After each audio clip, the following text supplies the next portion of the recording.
Comparaison égalité. Comparación de igualdad.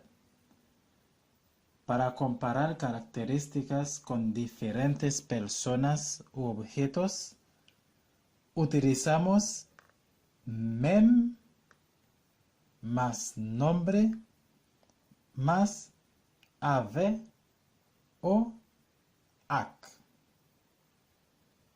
Y también taku.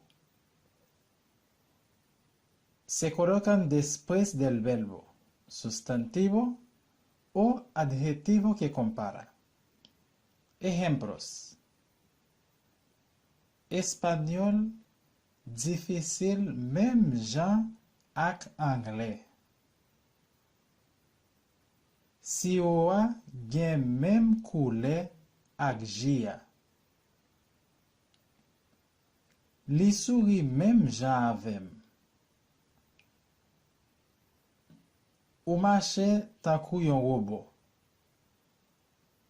Li gen même numéro avem.